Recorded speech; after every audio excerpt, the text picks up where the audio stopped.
channel. Today we are doing a live VOD review on that boy Optic Shotzzy. This was actually in the finals of the Flank 50k tournament. Shout out to the boy Zuma and the rest of the Flank for hosting. This was an absolutely insane watch, really fun stuff here, and I want to go through Shotzzy's gameplay specifically because he actually won the tournament with I'm going to say a team that probably didn't have a lot of high, I would say, standards before the tournament started, but we can see how even when your team's out, you know, out talented, I think, to be honest with you, we can see how they can still win the game. So the team was Lucky. Who else was on there? I'm tweaking. Lucky, Shotzzy, Beans, and Kremp, I want to say. I think that's the four. And right, yeah, there you go. So Lucky, Shotzzy, Kremp, and Beans. So they're going up against Celium, Simp, Abizi, and Kleenex. So in terms of pure talent to talent perspective, it's not really close, right? Like the other team's a lot better. So we're gonna go through, see what they did well and how Shotzzy specifically won his gunfights. Let's get right into it. Starting off here in this situation, we're playing Skyline right now. Goes through the right side. Okay, so he gets taken off the break here. So in this situation, you can see how the break is so important. What you want to try to do is work your timings. Now, as the game progresses, SMG players start to know their timings more. Someone like Shotzzy specifically, he will start to know his routes. He will start to know that when I go around this corner, who's going to be there and what timings are what, who's going to be there. It's something that happens as the game progresses. So in the early start of the game, rank plays coming out in 2 weeks, you want to start by learning your routes and understanding the timing. So he goes through and you can see just from his route alone, Simp gets here a second earlier. So now this could be down to two things: Shotzzy's execution or simply the route, or just the game itself in terms of what route's faster. So let's see if he could have made a faster route here. So you can see off the break, he fully goes in, fully goes through. Now I guarantee someone like Shotzzy is definitely going to fine tune his route and say, right, because this is the map they're going to play hundreds of times. So he might even try both of these. He might say, right, I'm going to go through this way, or I'm going to go through this way, and I'm going to see they're going to try to find that second difference. And it really comes down to that sometimes. So what I personally do is watch the pros, see what they do well here, and it even comes down to when to slide, when to jump. Like right now, I feel like if he jumped and slid, maybe he gets here a second earlier. So you can see, like, if he gets here a second earlier and he catches Simp around there, he has a higher chance of getting that kill, and it completely changes P1 and just the rest of it. So it's all about those small fine tunes. So we go through. Immediately you can see Marcel, in this case it's actually Beans. I think his middle name's Marcel, I believe. So anyways, going through, you go across, and what we're going to be working through right now is P1, but we're also going to be worried about P2. This map is very, very mixy. So P2, just for anyone that doesn't know, is around here, this top bedroom area. So Shotzzy right now is just underneath. P2 is essentially right above that area. So we know we want this left side of the map, okay? So what they're going to be focusing on a lot of the time is making sure that that kitchen, where Shotzzy just died previously, is clear, because people like taking routes through there. You want to spawn around here for P2, and you want the other team to spawn around there. So this map is actually very small, but it's very punishing, because if you spawn out, you can get a lot of time wasted. So we're going to go through here. You see he goes to the right, spots one, and gets taken out again. So Simp so far is 2-0 in terms of gunfights, and although he's 2-0 in terms of gunfights, you see his team doing a really good job here. That's Shotzzy's team going through. Once again, it's going to come down to numbers. So they now know that scrap is below. And just for you guys as well, okay, if you guys can see this little arrow here, it's really important. When the arrow is going low, that means your teammates are below you. I know most people know this. For people that don't know it, it's a really big tip. So I can see that Scrappy is below. Obviously, in this situation, with the map and the way it's designed, we know that he's below. But just in case you weren't sure where they are, the arrow will show you, just like your teammates. So now he goes through. He knows Scrappy's there. You can see once again, there's another person below. So now he knows his player's just below. He's going to go through. He's going to go actually behind them and try to break it. Now, what you have to be careful of there is when you're pushing through, just making sure you're not opening up too much of a gap so your teammates to spawn out. So what we can do here is, how do we know where our teammates are spawning? Okay, first of all, we want to identify the spawn points. So if we go back to attack maps, every single hardpoint's got a spawn point. We know roughly that the spawn point here is there. This is what we'll call the good spawn for P1 and P2, or for P2 specifically, and we'll call this the bad spawn, just because it's on the other side of P2. We don't really want to spawn here, okay? So this is roughly the spawn. Now, when we go through, what we're going to do is we're going to look at a few things here. There's two elements that tell you where your teammates spawn. Really important. One is the kill feed. So we now know Kremp and Marcel are dead. So Beans and Kremp are going to spawn up. So what we're going to do is we're going to look at the kill feed and wait for those dots to appear. So let's look at this together. Let's wait for it to appear. So if we look and look and look, okay, so he dies as well at the same time, so he's not able to see it. But if we wait for a second, you see a Kremp spawns here. In my head now, if I'm Shotzzy, I know, okay, Kremp just died. Kremp spawns here. That means as a team, we still have the good spawns. We still have the good spawns because Kremp spawns here. And if anything, the enemy just jumped up there. That means they still have the bad spawns, okay? So in terms of spawns, they're in a good spot. What you want to do is keep an eye on this. Make sure throughout the game you're keeping an eye on your spawns and just not losing them. So we can see, again, we spawn right here, so we know we got good spawns. 14 seconds left there, probably a good time to start rotating. You can see one's already set up in the new hill, so it's scrappy. Now, before we get there, this is why centering is very important. If we look through, we can see Scrap's on the left side of the hill, so it just allows him to prepare when he gets in there, goes through and takes out Scrap. Immediately, Kremp gets a kill at the back here. What you want to now do is put pressure on. So let's just paint a picture. What do we know? We killed 2 people. 1 player was just on the hill. Literally 1 second ago, if we back away, 1 player was just on that hill. So we're looking at numbers now. So Kleenex is dead. So we're looking for Scrap now. We know Scrap is up top. Again, this is why it's so important to look at numbers and kill feed. Scrap is up top. We're going to go through. We kill Scrap in about 2 seconds. Perfect. So now Scrap is dead. Who is that? Oh, am I tweaking? Okay, Simp, yeah. Okay, I was confused. Yeah, anyways, Simp, Shotzzy killed Simp, Scrap dies as well. The only player left was Selim, who should be around the hill. Now, this is really important. There's an arrow below. Because 3 people just died, okay, and we are spawning at the back, we are spawning here. What does that mean? It means 3 enemies will be spawning around there. The only enemy left is Selim, who's around there. So Shotzzy wants to go through, kill Selim as quick as possible so that they have a 4 down, and then they can set up and push the enemies back. They can then set up in a power spot and just make it a lot harder for the enemy team to push through this area. So that's what you want to do. You want to go for that 4 down. You want to make sure it's very difficult for the enemy to break the next hill. So look what they do. They're going to apply pressure here. You can see instantly he applies pressure to Selim because Selim's by himself, gets a kill. So right there, you make Selim 1 shot. Now, when you're in this scenario, just as a side note, when you're someone like Selim in this situation, what is your job here? Your goal, your job is to stay alive, finesse, play your life and be annoying. First of all, he gets 1 kill, so he's being a little bit annoying here. Now, if he died right now, let's say Selim was in that corner, what happens? Selim dies. Immediately, all these red arrows, okay, immediately, as soon as Selim dies, all of these red arrows are facing right. Why? Because they know that the blue team are spawning all the way there and they're going to get them in a trap. So have you guys ever played a game? You probably have in like Hardpoint, right? Where you feel like the enemy team are just set up. They know exactly where you're coming from and it's really difficult to deal with. Well, the reason why that happens is because of this. When you guys get 4 down and they know that no one's behind them, they're going to be cutting lanes, holding head glitches, and it's very difficult to break. You have to break as a team. Now, to avoid this, if you're Selim right now, what you need to do, and he's doing a fantastic job of it, is try to get a kill like he did. So he gets 1 kill. Yes, he's going to spawn there, but he's now distracting Shotzzy. So now Shotzzy, instead of watching this mid lane, Shotzzy is now following Selim, okay? Selim is playing his life. So what does that mean? 2 people are now looking for Selim. While this is happening, guess what? His team's pushing through. His team's pushing through. His team is now getting map control. So when you're this player, when you're Selim, look how annoying it is. And this is something I think Shotzzy does the best in the league, is play his life well. But in this scenario, you're seeing how Selim is doing it. Look at this. He doesn't die. Now, so many people in that situation would overcommit. They would overcommit and they would die there. But can you notice the minimap? He's not getting shot from Selim. He's getting shot from his teammates who he bought time for. So now his teammates are pushing through bottom kitchen and they're shooting Shotzzy. And now Shotzi's in a bad spot. And guess what? Selim, again, he's now playing his life. Now, right now, if I showed you the kill feed, Selim hasn't done anything in the last 10 seconds. So he may end the game with 5 less kills than Scrap, for example. But these are the plays that people don't see. And this is why I say the kill feed isn't everything. What Selim's doing right now isn't going to help his stats, but it's for sure going to help his team.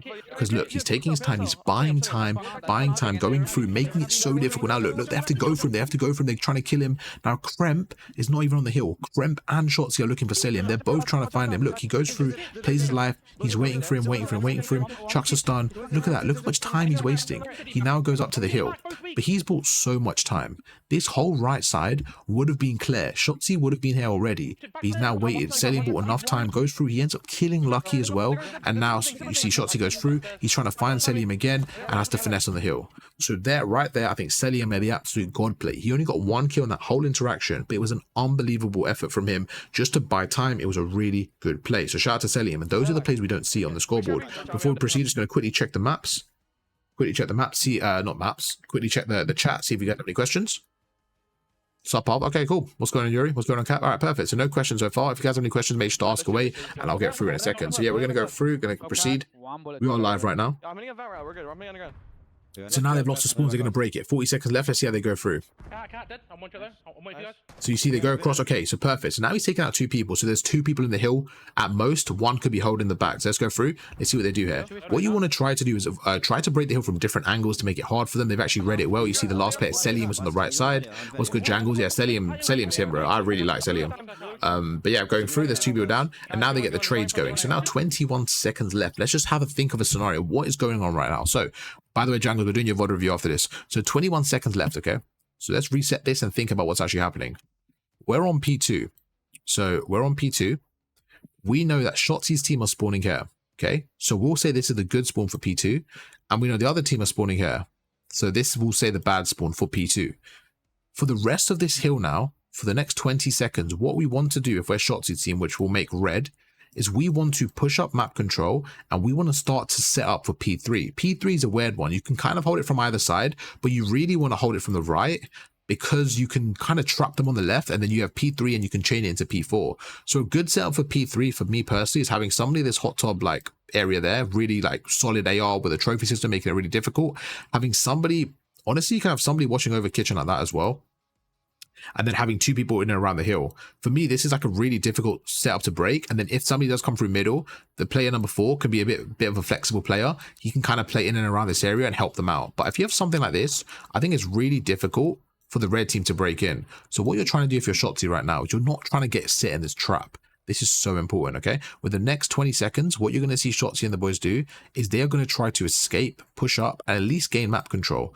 They're going to try pushing this blue team further back, because they're trying to gain map control. And that's the key thing here. You're going to see the pros constantly do this, fighting for map control. So look at this. I guarantee you, there's going to be at least 1 person from this team start to rotate now. Maybe 2. You see you go through. Cleanest gets a trade. So now Shotzzy's going to hold the rest of the hill here. You see he's going through different angles, holding different areas. And you can see immediately, great play there from Sim to break it, to be honest with you. But you can see the rest of the team start to rotate. You see Beans is already rotating. Kremp goes through the top here. I think the other player played that pretty good. He's probably going to get the kill there, to be honest.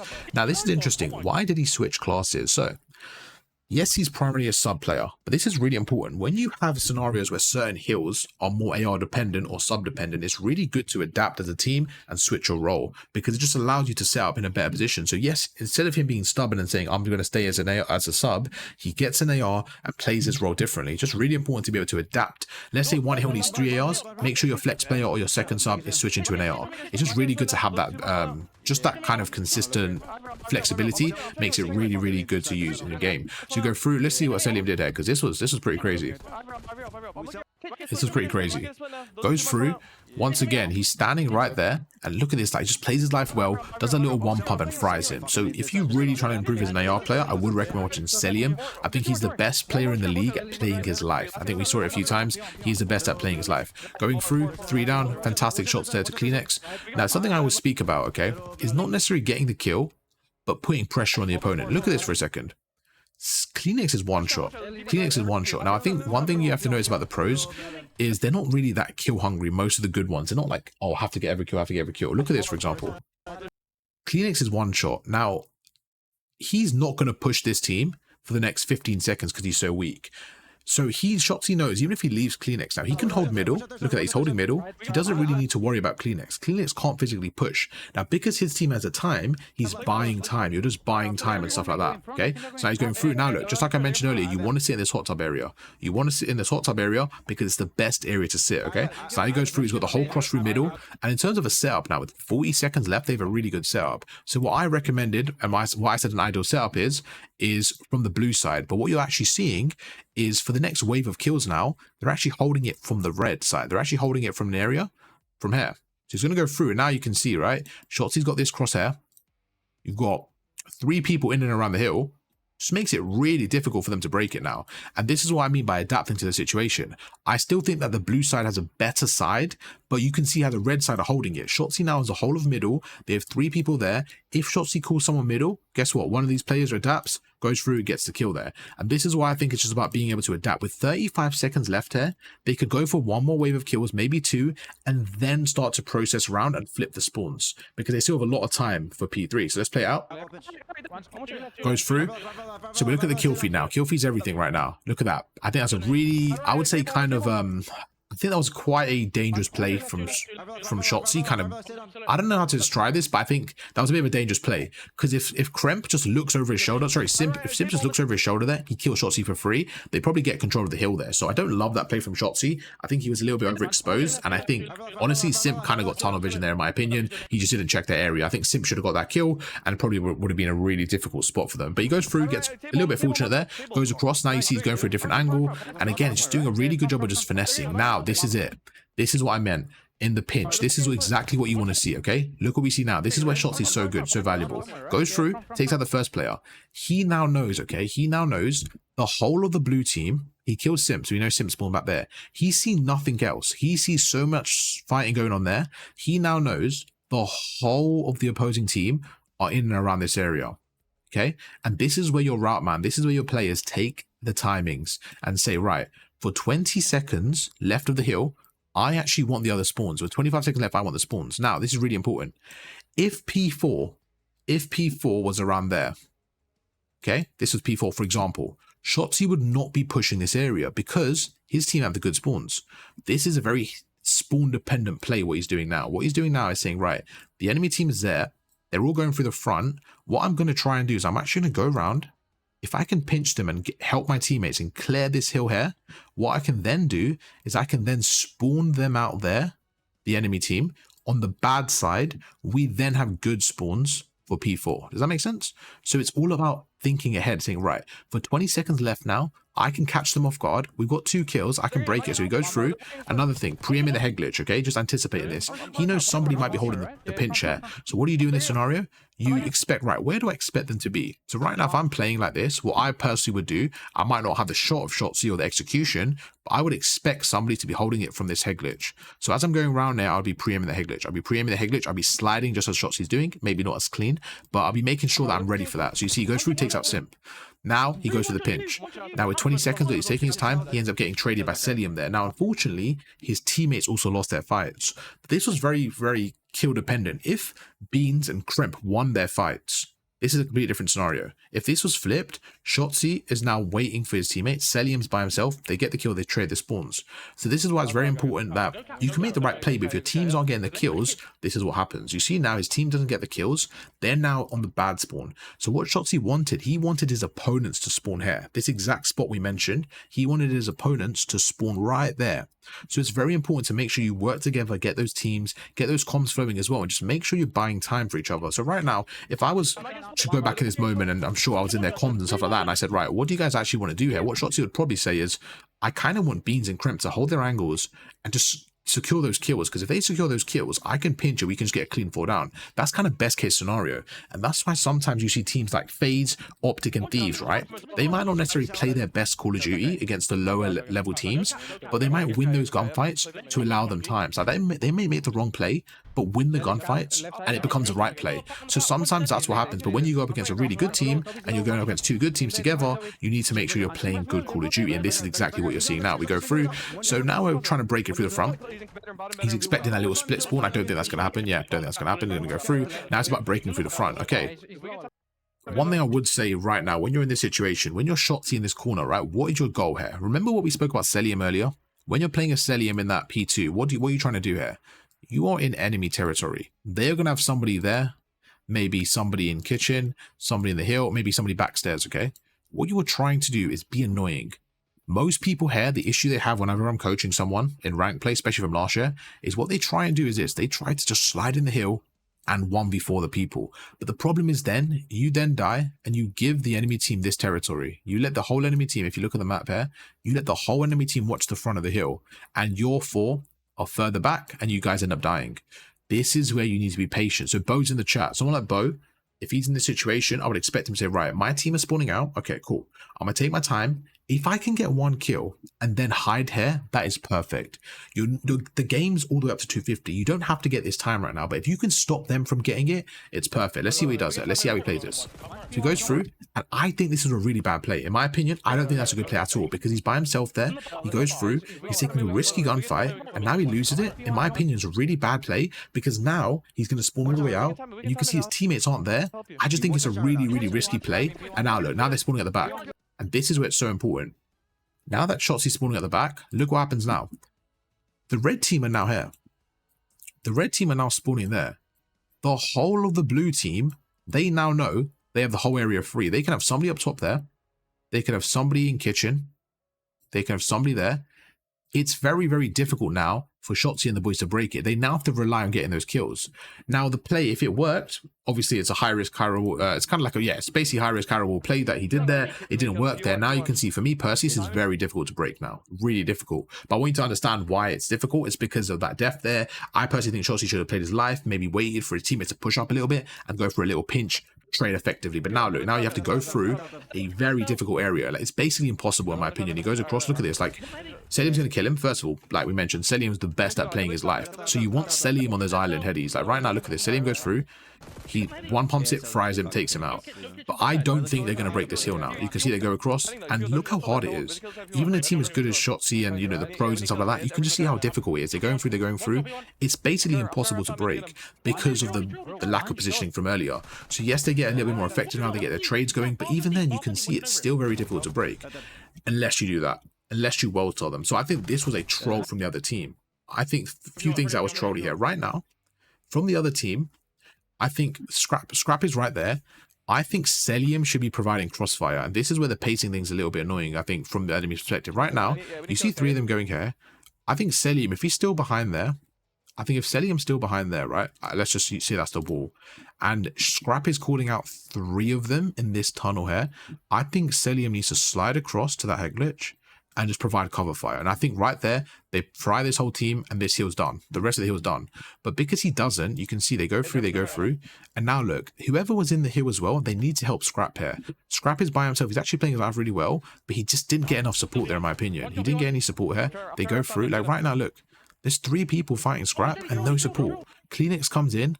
Kleenex just has to get one there. And I think that was the key thing. If Kleenex kills one player there, this whole push is done. But instead, Kleenex dies. You see Scrap ends up going through. He gets traded. Now it's a 2v2. And you can just see they've got more map control now. They go through. Shotzzy with a fantastic camera there takes him out.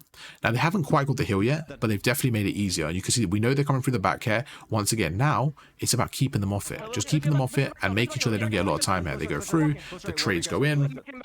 Still a good play from Shotzzy. And then I thought they were kind of out of it there. But you can just see, like I mentioned, it's so hard to break in when there's this much time there. It's really difficult. Goes through, fantastic trade once again, makes him weak, and you can just see he's playing with really good, like, just playing his life really well. You see he's keeping them off the hill. Wow, that would have been final. But you see what I'm saying there? Like, that whole hill really went down to a few kills there, and then it just got mixy, and the other team ended up holding it. Now we're back to the first rotation, and if we're looking at this in the game of, like, chess, right, we'll say, yes, they started off well, but we now have the rotation, we have the P1, and we have the P2 setup. So I'm not too worried if I'm Shotzzy's team right now. We go through. Shotzzy likes to push up that area, gets pinched by Scrap there, probably gonna get a two-piece, and it really just comes down to like a game of chess of just making sure your numbers are effective and stuff like that. Right now you can see three people are down, yes, but they have a lot of map control, so we have to be a bit more worried here. Gonna go through. There is one on the hill, but if you look at the mini-map, we have to be worried about kitchen as well. We don't want to get pinched. Again, I don't like that play. I really don't like that play, and they spawn out. So I just don't like that play at all. I think it was very much, I think he does have that in his game sometimes. Now again, I'm not saying I'm sitting here criticizing Shotzzy. He's my favorite player in the league, but plays like this personally, I don't think they're worth it. I think they come off less than you want them to. Like, just going through like that and having someone in the right and there's crossfire, and now you're kind of dead. You just lose the whole push. Now you spawn out as well, and you put yourself in a really bad position. You see, you go through, now you spawn out. 20 seconds left. They've also got P2 rotation. It just gets a little bit mixy. So we're going to go through here. You see, he does a good job of going across, but like I said, now they know where you're coming from. It's going to get really difficult. So P2, let's see what they do here, because they end up winning this game. So I'm curious to see when they break it. Okay, this is the skill gap, and this is something I want to talk about. I mentioned it earlier, but when you're in this situation, so when you're, let's just say you're holding P2, okay, you have your certain lanes, you have your certain cuts. The skill gap in Selim was playing his life, right? There is one more skill gap. But let me see. So I'll watch you in ages. What's good, Yals? I'll just make sure there's no question. If there is, I'll kind of go through them. Hey, Jangles with that sub, man. I appreciate that, Jangles. Thank you so much, man. That's absolute goat right there. Okay, cool. Let's keep going through. So no question. So right now, if you're Shotzzy, you're thinking, right, I know the opponent. They know we're coming through the front. Let me try taking a route. And this is why the maps, they're not really made for these routes. However, Skyland has this one right here. And you're going to see how an SMG player takes it. So let's see what he does here. So instantly he gets red. And honestly, probably should die here. Wow. Like, just playing his life there was crazy. I think that was a really big troll from Zelium, but just going through. So one thing in this situation is if you find someone here, you actually want to get right underneath them because they can't look down. Like, you can't look directly down. It's a little bit harder for them. So just great play from Shotzzy that you see goes through, goes right underneath them, and look how difficult that was. Great play from Shotzzy. Backs away, just like I mentioned earlier. Remember when I said Shotzzy's the best at playing his life? He's buying time for his team. They know he's underneath. He's not just pushing up, going up the tunnel. Look at his health. He's so weak. So he's taking his time, waiting for them now, waiting for his teammates to push through. And when he finds the opening, you see he's waiting for his teammates. As soon as he finds that opening, then he goes. And that's what he does so well. Look, he's going with his teammate now, Kremp, they go together, gets the trades. Now that was really good play from Shotzzy. He didn't go himself, he waited together, and I thought it was a really good, really efficient way of playing.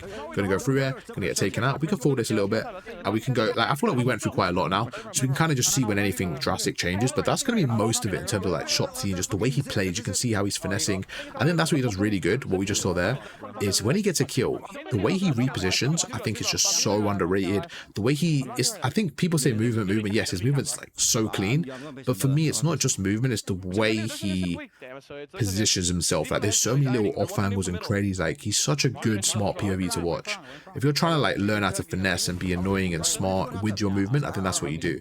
In terms of AR positioning, I think Scrap is hit the nail on the head with that position. That hot tub is so hard to break. Let's see what they do, because they do end up winning the game, and I don't know how, because they're not in a good spot right now. Again, they're going through a popular cut. You're just going to die every time there. You're going through a popular cut. Wow, fair play to Kremp there. I don't know how he does that. I don't know how he broke that.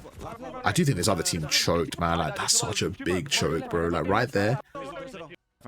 Bro, how are you losing this? Like, how are you losing this? If you're Simp, you're in the heady and you have one more on the right, you cannot die there. You just can't get killed by Kremp there. Bro, I think MC needs to do better there a little bit. They go through, they end up getting the trades. Fair enough, man. Fair enough. They end up winning those gunfights. That was huge. That was huge. For me, that was low-key the game right there. If they lose that wave of kills, you're down 60, 70 points. But now it's only 20. That's huge. You see they go in, it's getting a bit mixy. It's just really mixy right now, to be honest. But let's see what happens with the next hill. Only down by 25, so you see they kept it kind of close. The kills go in. So now, once again, you're trying to make a break here. So you see he's going to the top here. He's trying to pinch them. And again, trying to find that gap. So look what he does. Look how he... Oh, unlucky there from Shotzzy. I think they low-key get spawns there. Nah, they don't. Okay. They're just applying a lot of pressure, man. They're just applying so much pressure. It's what we spoke about earlier. Like, look at the difference in setup now.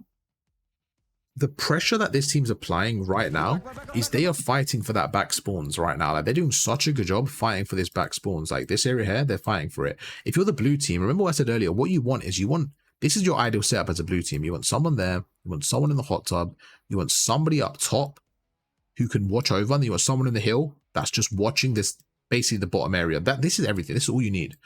Now, what you want to do is you want to funnel the red team through. You just want to funnel the red team through and say, right, where are they going to go through? Like, you want to funnel them through the right or the left, whatever you want to do. You just want to funnel them in and make it difficult for them to do anything. You kind of want the red team to be like stagnant here, and then you want crossfires. You want crossfires there, you want crossfires there, crossfires there. That's what you want as a blue team. But what we're actually seeing is this. We're seeing the blue team kind of retreating here. You see there's two people at the back, there's one in the hill. They have no map control. They're like playing very, very tight with each other, like something like this. And the red team's able to just go through. They're able to break through different areas, able to go like this and that. And then what you're seeing is they're collapsing. And when they're collapsing on, you're going to get caught off guard. And that's exactly what you're seeing here. Okay, let's go through it again. So look at this. Like, Shotzzy gets one. There's two of them. There's two of them in there. They're trapped in there. They go through. But now look, like, Shotzy's going through this right hand side. Do you remember earlier? This is so important. Earlier on, when we had this exact same hill, we saw Celium right here. I actually want to show you guys that really quickly. So what we're on, 154 right now. Let me back away real quick. This is so important. Like, in terms of positioning, how different it is. Look at this, okay? So if we go through the first rotation really quickly, let's find that first rotation at P4. I think it was right there. Okay, right there. This is the first rotation. So this is where they didn't want to be. You see how they got map control. They're putting them in a blender. Look at this. He goes through and he can't break it because he's on Heglitch. That was the first rotation, okay? But now if we kind of forward it to this next rotation, look at the difference. Look at the difference now. He's going through. Same spot. No Celium. Celium's not watching it because he's helping his team. Look, two go down. He's helping his team. And look at that. Celium should be watching the left, but he doesn't have time. Goes through, gets one, gets two. Just like that, they instantly break it. Now, where's the other team spawning? We know now. That's 4 down, and this is where I guarantee the comeback happens. We now know the red team has broken it, so the red team has now flipped it, okay? Now, as soon as you flip it, you turn around. You turn around, you know the blue team is spawning there. The blue team is going to be spawning around this kitchen area, okay? So now, let's see how they hold it. There's still 50 seconds left. So immediately, what does he do? He turns around. Look at that. He chucks a stun. He turns around. He's holding this area. He's going to just make sure no one's flanking him. Another thing I notice is he's checking both angles. When I'm coaching people, sometimes they play with one angle only. I like what he's doing. He's going between 2 angles, making sure no one's pushing it. He's holding this top. Look at that. He takes the gunfight. 2 Kleenex. Gets the kill. Really good stuff there. Goes through. 3 go down. Perfect. Now 3 go down. They put more pressure on. Gets the 4th. There you go. And now look. Now it's literally that whole point's over. The game's even. Plays his life well. And he's just finessing. Look at this. He's so hard to play against. You don't know what corner he's at, stuff like that. Look at the minimap. They're all coming from the front. I would personally watch the left here, but his teammate spawns there, so it's fine. And again, they do a really good job there, and the enemy team just break. Like, I think because there's only 10 seconds left, it's not the end of the world, but that was a fairly easy break. You don't really want to give them that break like that. But it gets really mixy now. It gets really mixy. You're seeing the same thing. They're just holding P1, fighting for P2 control. It's very, very similar here. It's just kind of making sure that it's just a bang out right now, to be honest. It's going to come down to, I want to see what happens in the P2. So he goes through, Selim's on the hill, you're dead here, most likely. No way he stays alive, yeah. Let's see how he breaks the P2 though, chat. Let's see what he does to break the P2. Okay, so this is it. This is where I think the other team really troll, because you got like the whole P2. Let's see what happens. So Shotzzy's going through the top. He's got a teammate going underneath. And look at that. Simp pushes out all the way there, just cutting the lanes, making it really difficult for them to do anything. And you can see he spawns out again. So when someone's cutting the lanes, look at this. When you're Shotzzy, you just want to get to the hill. You're going to run with your knives. You're going to run. But look at this. You're not going to expect someone to be there. And it's so annoying because now you're dead. That's another. First of all, mentally just annoys you for like 3 seconds. Now you're spawning there. So it just delays you for 5 seconds. Now imagine every kill that they do that. It's just delaying the enemies. Scrap gets 2. Look at that. Simp again, I just think overcommits a little bit there, but you still can't be letting them through. There's no way they let them through. I mean, they just break it so easily. Like right there, you cannot let them break it. First of all, I love the stun from Shotzzy. This was fantastic. Look at that. Chucks a stun, takes his time. When the stun hits, look at that. Now he's not in a good spot. Look at that. This guy's not in a good spot now. He's stunned. Goes through, gets taken out. It's 2 down. He knows someone's in the hill, immediately centers up there. While this is happening, his teammate's going through those stairs. Like, think about it. This guy in the hill now, there's only 2 of them. This guy in the hill, he's probably going to look at Shotzzy. While that's happening, his teammate's going up the stairs, goes for the pinch. Just a really good break then. It all starts with Shotzzy. It just starts with Shotzzy. He gets one against him. Well, it starts with Lucky, actually, gets 1. Then look, he goes through. And now look, Scrap gets 2. But look at this first kill. Great kill. I think Simp needs to do a better job there playing his life, but it's all good. Goes across. But for me, this stun, just effortless. Look at that stun. Goes through. Nice little 2-piece. That finesse right there. Perfect. Lucky with 2. Goes through. And look at that. It makes him weak. Scrap now is going to get traded from the flank. Let's see what happens there. Scrap goes through. And you can see how close they are. Look how close they are. They go through. They keep it mixy. 25 seconds left and they're in the hill. As the other team, you cannot let this happen. You just cannot let this happen. 22 seconds left. They go through. Kleenex gets 1. And again, I just think the other team choke here, because you see now they get a great lead.